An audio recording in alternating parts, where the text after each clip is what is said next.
My dear Joy TV family and my dear brothers and sisters, warm greetings in Jesus' precious name.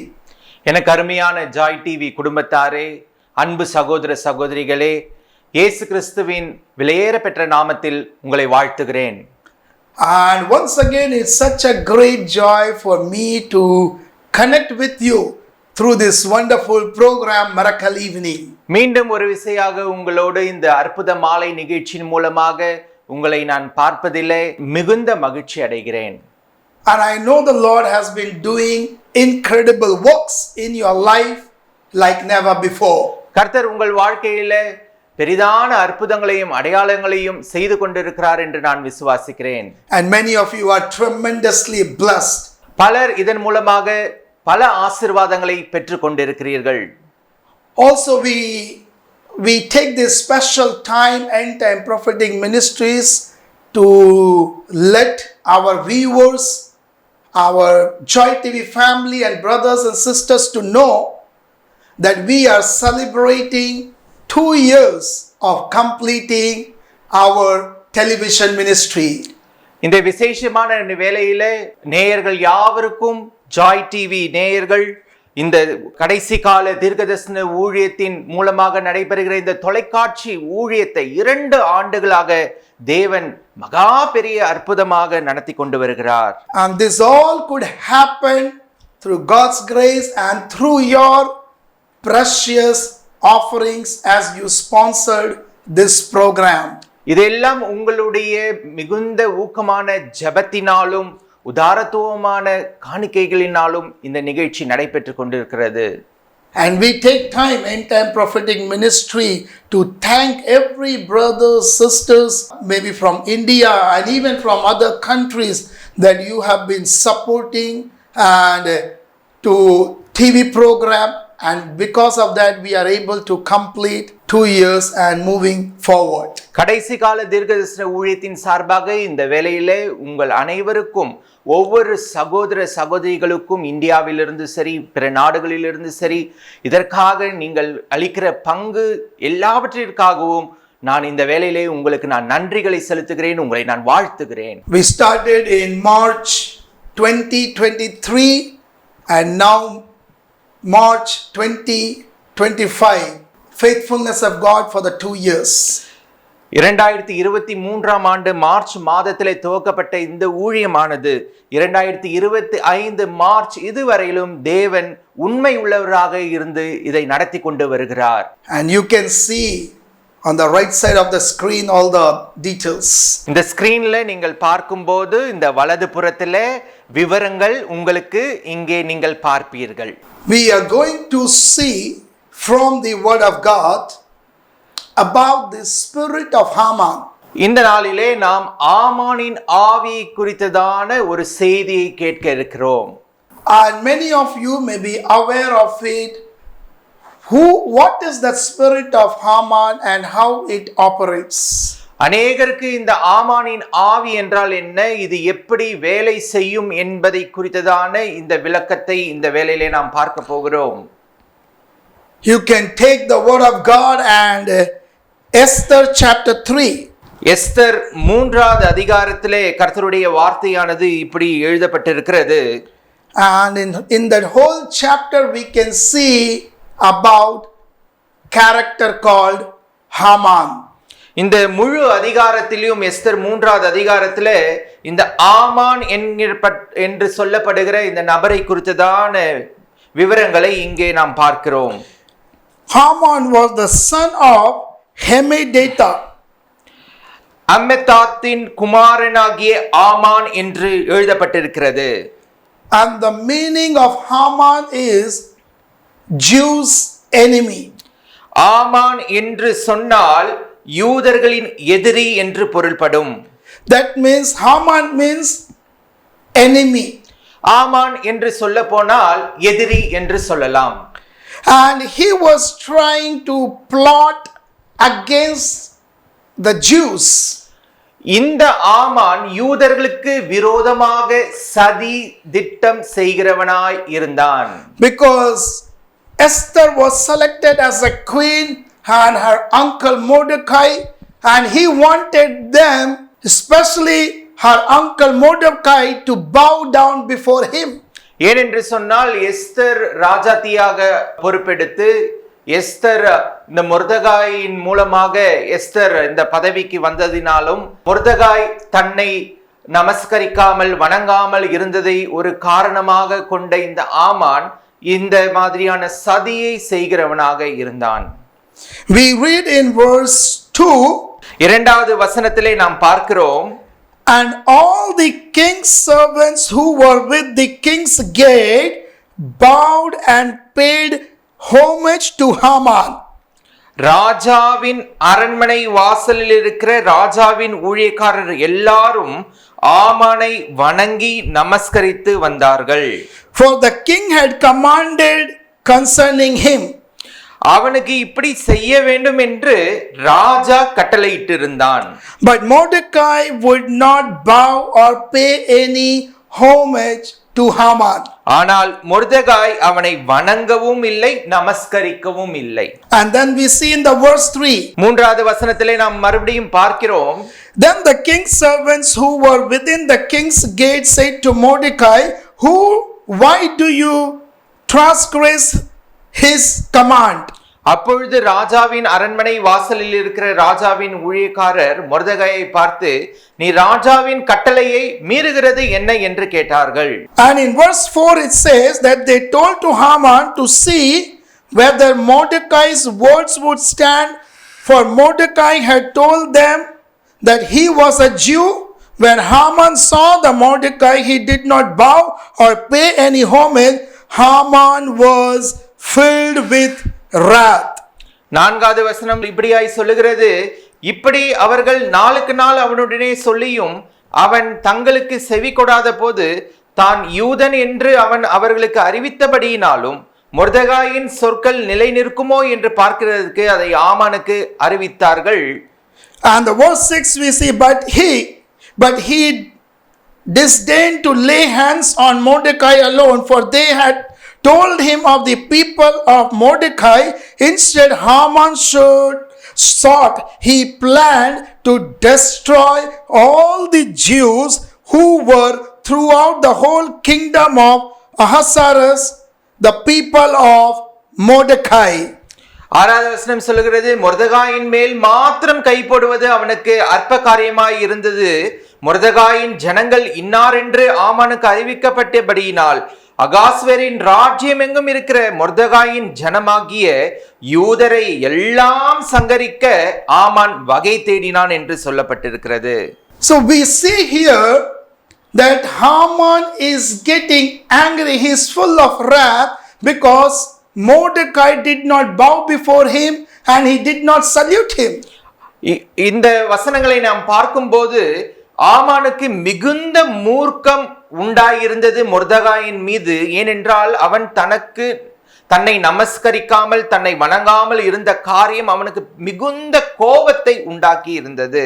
And he told, I am a Jew, and Haman did not like Jews. இங்கே பார்க்கும்போது மொர்தெகாய் ஒரு யூதனாக இருந்ததினால் ஆமானுக்கு யூதர்களை சற்றும் பிடிக்காத ஒரு நபராக இருந்தான். But Jews were highly favored people. யூதர்கள் கர்த்தருடைய பார்வையில மிகுந்த பாக்கியம் பெற்றவர்கள். From the beginning, God selected Jews from the foundation of the earth. ஆதி காலம் முதல் தேவன் இவர்கள் மேல் விசேஷித்தமான கரிசனை உடையவராய் இருந்து இவர்களை தமக்கென்று தெரிந்து கொண்டவர்கள் என்று சொல்லப்பட்டிருக்கிறது. Even Esther found favor, and being a Jew, she got selected and she became the queen. இதனால் எஸ்தர் தேவனுடைய பார்வையிலே கிருபை பெற்றவளாய் இருந்து ராஜாத்தியாக உயர்த்தப்பட்டாள் என்று நாம் பார்க்கிறோம். So Haman could not digest these truths and Jews prospering, receiving favor. ஆமானால் இந்த யூதர்கள் இப்படியாக உயர்ந்த பதவிகளுக்கு வருவதையும் இவர்கள் வளர்ச்சி அடைவதையும் அவனால தாங்கிக் கொள்ள முடியாத ஒரு நிலையிலே இருந்தான். And if you read the whole chapter, he started plotting against the children against the people, Jews.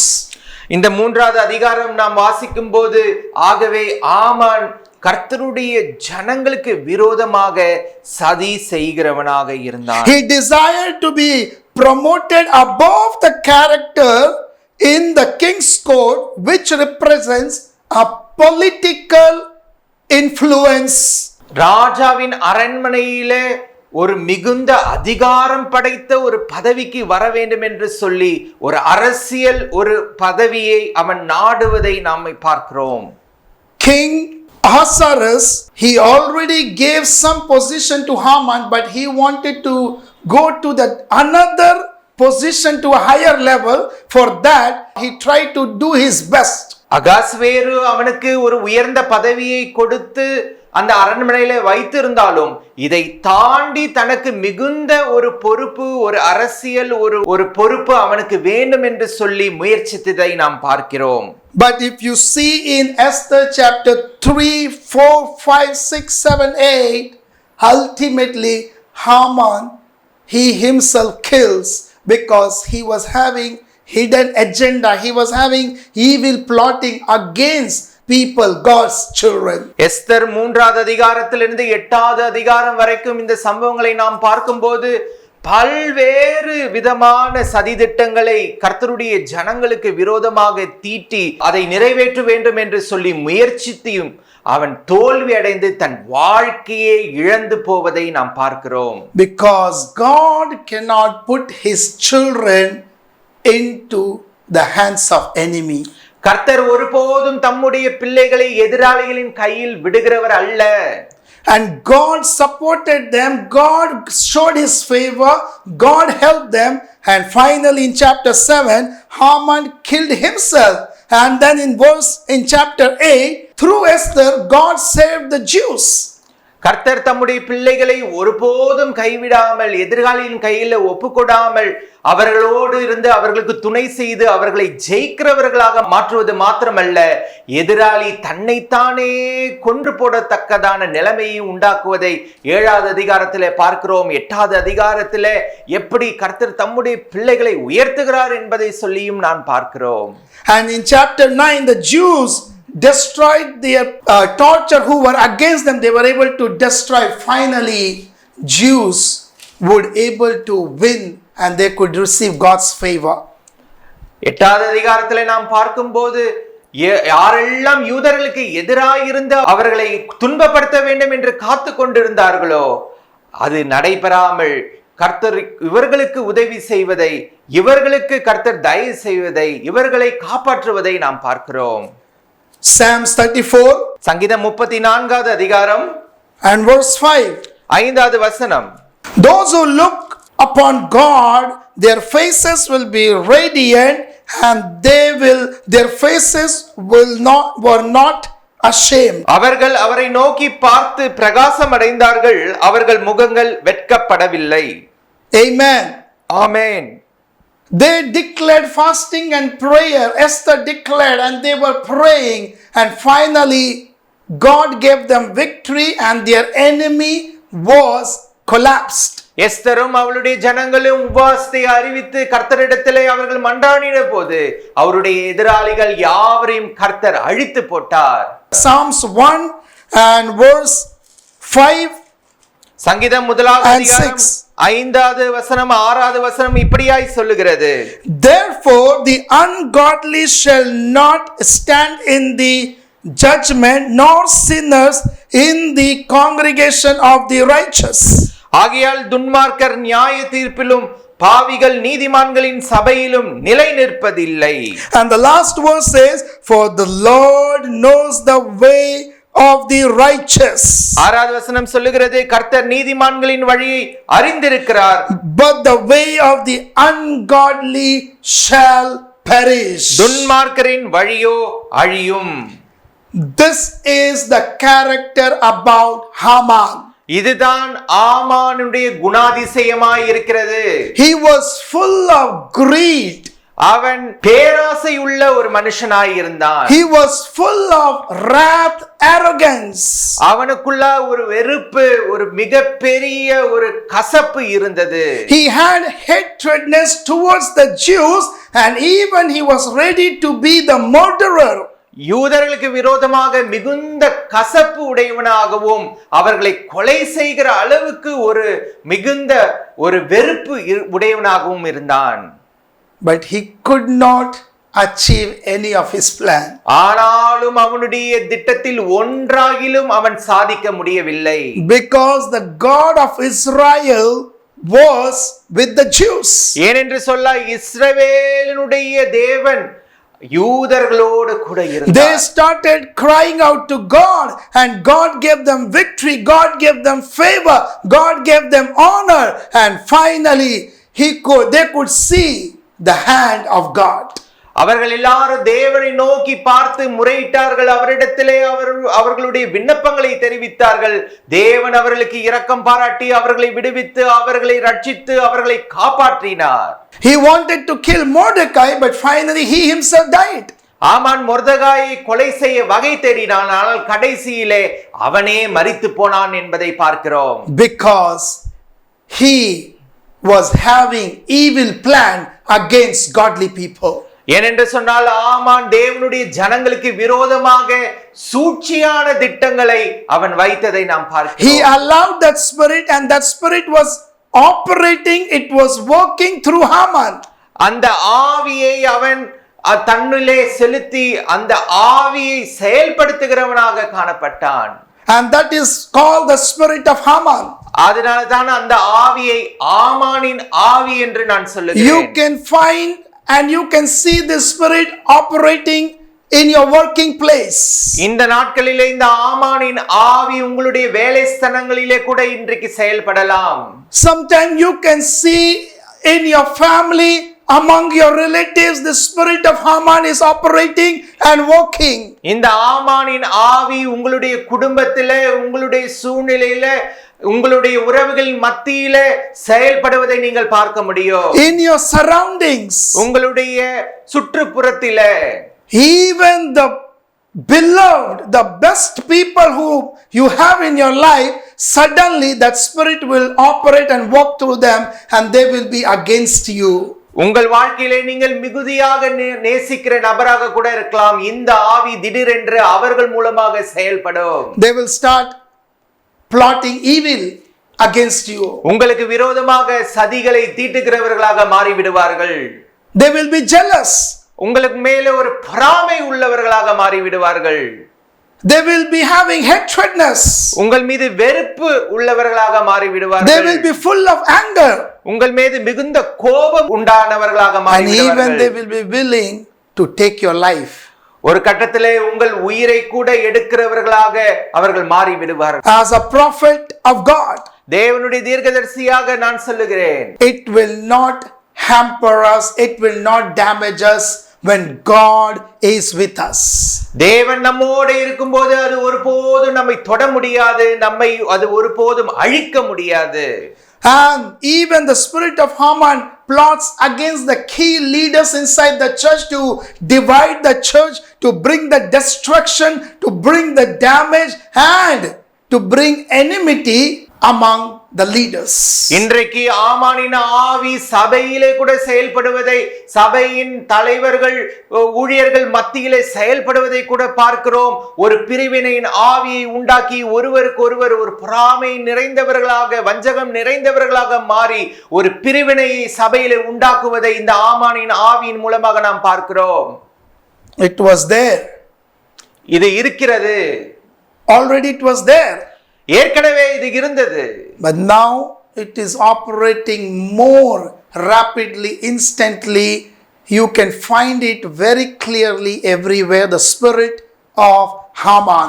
இந்த நாட்களிலே இது மிகுதியாக செயல்படுவதை நாம இந்த கடைசி காலங்களிலே பார்க்க முடிகிறது. But Psalms 34 verse 5, when we look upon God, when we pray, this spirit cannot cross us, cannot stand against us. சங்கீதம் 34:5 படி நாம் தேவனை நோக்கி பார்க்கிறவர்களாக இருக்கும்போது இந்த ஆவி ஒருபோதும் நம்மை தொட முடியாது, நம் மண்டையிலே சேர முடியாது. God will never put us down. He will not put us into shame. கர்த்தர் ஒருபோதும் நம்மை விட்டு விடுகிறவர் அல்ல, நம்மை வெட்கப்படுவதற்கு தாழ்த்துகிறவர் அல்ல. And we saw in Psalms 1:4-5-6, ungodly people will perish. Finally they will be destroyed and their evil plans will be destroyed. சங்கீதம் 1-அதிகாரம் 4-5-6 வசனங்களை பார்க்கும்போது துன்மார்க்கரை குறித்து சொல்லப்பட்டிருக்கிறது. துன்மார்க்கரின் வழி அழியும், துன்மார்க்கரை கர்த்தர் ஒருபோதும் அவர் செழிக்க விடுவதில்லை. That is why we need to be aggressive, we need to be rooted in the word, we need to declare, we need to pray when you see the spirit of Haman. ஆகவே தான் நாம் இன்னும் மிகுந்த ஜாக்கிரதை உள்ளவர்களாக, விழிப்புள்ளவர்களாக, இப்படிப்பட்ட ஆமானின் ஆவியை எதிர்க்க தேவனுடைய உதவியை, தேவனுடைய வல்லமை பெறுகிறவர்களாக நாம் மாற வேண்டும். Suddenly you will see your own blood sister, your own blood brother plots against you. நீங்கள் பார்க்கலாம், உங்களுடைய சொந்த சகோதரன், உங்களுடைய சொந்த சகோதரி கூட உங்களோடு உடன் பிறந்தவர்களாக இருந்தாலும் கூட இப்படிப்பட்ட எதிரிகளாக மாறக்கூடும். But we come against it in the name of Jesus Christ of Nazareth. ஆனால் இயேசுவின் நாமத்தினாலே நாம் இப்படிப்பட்ட ஆவிகளை எதிர்க்கிறோம். Key leaders, the church, and suddenly the spirit will walk through believers or through leaders and the church will start breaking, the church will start scattering, and finally it will be scattered. சபையிலே கூட முக்கியமான பொறுப்புகளில் இருக்கிற தலைவர்கள் இப்படிப்பட்ட ஆவியினால பாதிக்கப்பட்டு சபை உடைவதை, சபை பிரிவடைவதை நாம் பார்க்க முடியும். Jealousy, பொறாமை, envy, பேராசை, hatredness, வெறுப்பு, wrath, கோபம். these are the prime symptoms, the character of the spirit of Haman. And if you read these chapters, you will know about this person more crystal clearly. இதெல்லாம் தான் ஆமானின் ஆவியினுடைய குணாதிசயங்களுடையதாய் இருக்கிறது என்று இந்த அதிகாரத்திலே நீங்கள் வாசிக்கும் போது இதை தெரிந்து கொள்வீர்கள். I pray and I declare and I prophesy that this spirit will lose its power and grip over your life right now. நான் ஜெபிக்கிறேன், நான் தீர்க்க தரிசனமாக சொல்லுகிறேன், இப்பொழுது சொல்லுகிற இந்த வேளையிலே ஆமானின் ஆவி உங்களுடைய வாழ்க்கையில் இருக்கின்ற இந்த வேளையே இப்பொழுதே விலகும் என்று சொல்லுகிறேன். Join with me. என்னோடு இணைந்து கொள்ளுங்கள். You may be watching this program from India or any city, any village, any country. இந்தியாவிலிருந்து இந்த நிகழ்ச்சியை நீங்கள் பார்க்கிறவர்களாக இருக்கலாம், உலகத்திலிருந்து எந்த ஒரு பகுதியில் இருந்து இந்த நிகழ்ச்சியை நீங்கள் பார்க்கிறவர்களாகவும் இருக்கலாம்.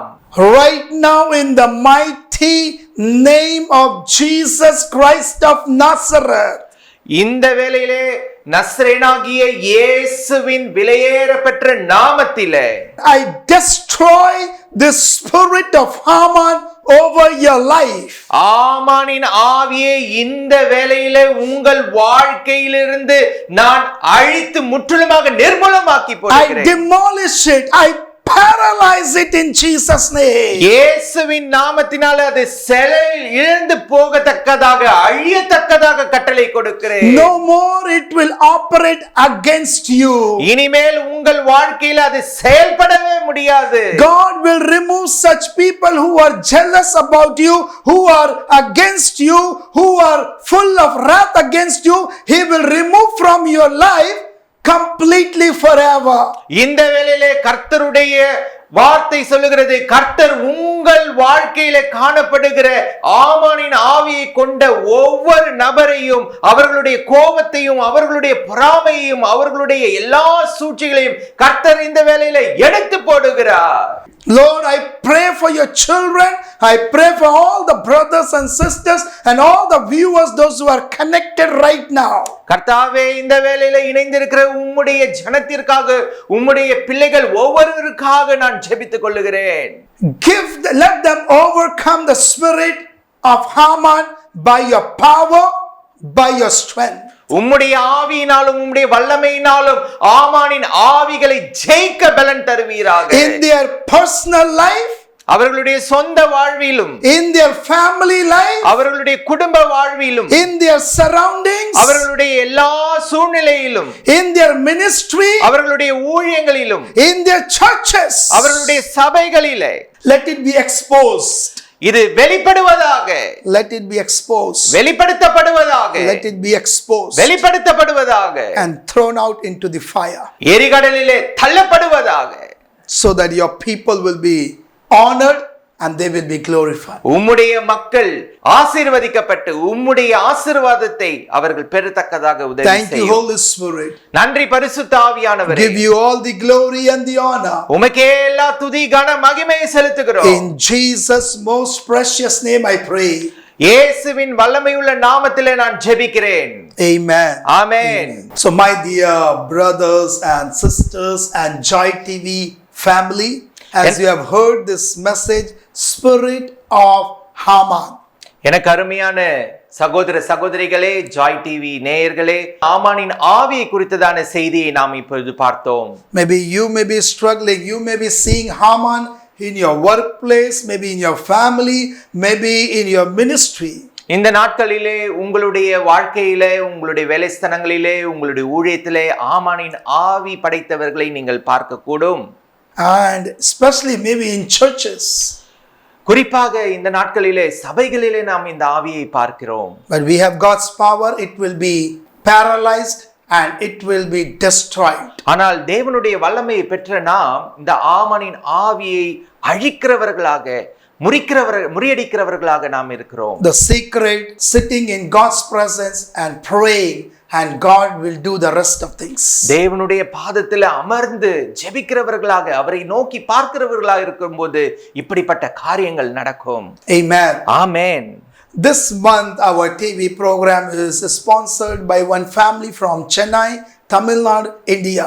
இந்த மாதத்திற்கான டிவி நிகழ்ச்சியை இந்தியாவில் இருக்கிற தமிழ்நாட்டு சென்னையிலிருந்து ஒரு குடும்பத்தார் இதை ஸ்பான்சர் செய்கிறார்கள். We are so grateful that people come forward, and let me tell you again and again, through your sponsor, through your offering, we can have this TV program keep going and keep moving ahead. இப்படிப்பட்ட கர்த்தருடைய பிள்ளைகளுக்காக நான் மிகுந்த நன்றி செலுத்துகிறேன். உங்களால இப்படிப்பட்ட கர்த்தருடைய பிள்ளைகள் இந்த ஊழியத்தை தாங்குவதனாலே இந்த ஊழியங்களை கர்த்தர் நடத்தி வருகிறார்.